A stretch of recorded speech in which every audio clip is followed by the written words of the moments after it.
আজ আমি তেলাপিয়ার মাছ ভুনা করব। এভাবে তেলাপিয়া মাছটা ভুনা করলে খুবই স্বাদ হয় খেতে সাদা ভাতের সাথে। হ্যালো এভরিওয়ান, কেমন আছেন সবাই? আশা করি ভালো আছেন। আপনাদের দোয়ায় আমিও ভালো আছি আলহামদুলিল্লাহ। তো আমি মাছটা ভাজতে চলে আসলাম। আমি চলে একটা প্যান বসিয়ে দিয়ে আমি তাওয়াতে তেল দিয়ে দিয়েছি।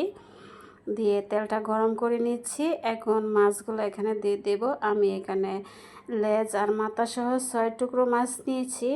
মাছটাকে আমি সামান্য হলুদের গুঁড়া, মরিচের গুঁড়া আর লবণ দিয়ে মেখে ভেজে নিচ্ছি।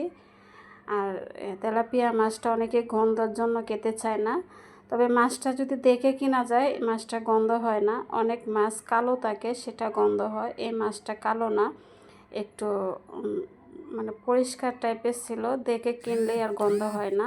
এই মাছটা একটুকু গন্ধ ছিল না, খুবই ভালো লেগেছিল খেতে।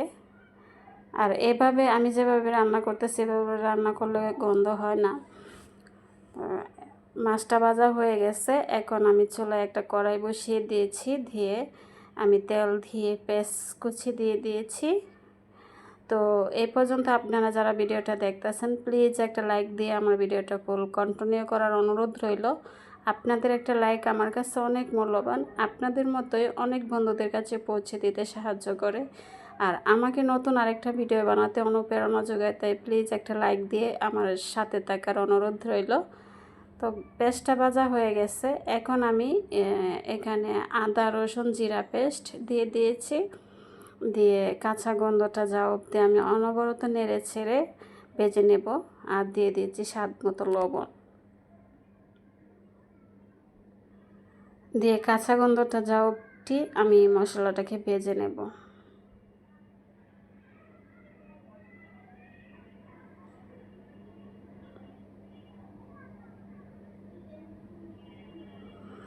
আমি 2-3 মিনিট ভেজে নেওয়ার পর পানি দিয়ে দিয়েছি মশলাটা কষানোর জন্য। আমি দিয়ে দেব এখানে মরিচের গুঁড়া, দিয়ে দেব হলুদের গুঁড়া আর দিয়ে দেব ধনিয়ার গুঁড়া। দিয়ে আমি ভালো করে নেড়ে ছেড়ে মশলাটাকে কষিয়ে নেব।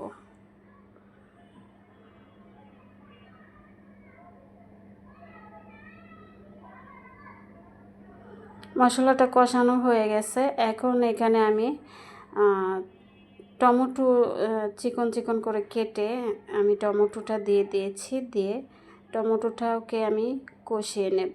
একটু ঢাকনা দিয়ে ঢেকে আমি টমেটোটাকে কষিয়ে নেব। ঢাকনাটা উঠিয়ে নিয়েছি।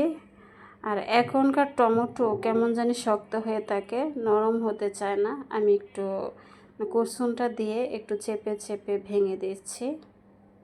যেহেতু মাছটা ভুনা হবে, আস্তে আস্তে থাকলে ভালো লাগবে না খেতে, ভাঙা ভাঙা থাকলে ভালো লাগবে খেতে।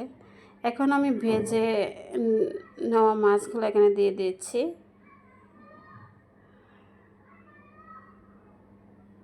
আমি সব কয়টা মাছ দিয়ে দেব এখানে।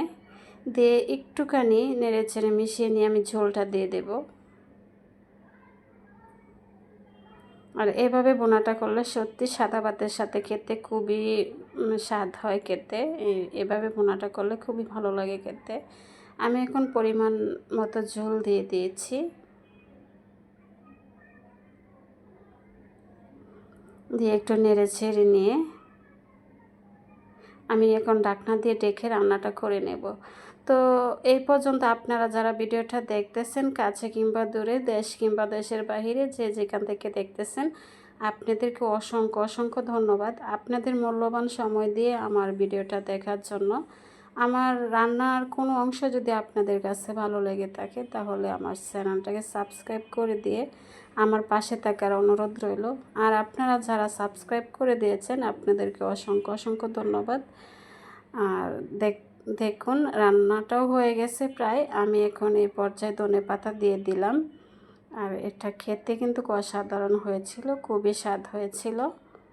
আপনারা কমেন্টে বলবেন রান্নাটা কেমন হয়েছে। তবে খেতে কিন্তু অসাধারণ স্বাদ হয়েছিল। এভাবে ভুনাটা করলে আসলে খেতে স্বাদ হয়। আর দেখুন কালারটাও কত সুন্দর এসেছে, খেতেও অসাধারণ হয়েছিল। ধন্যবাদ আপনাদের সবাইকে।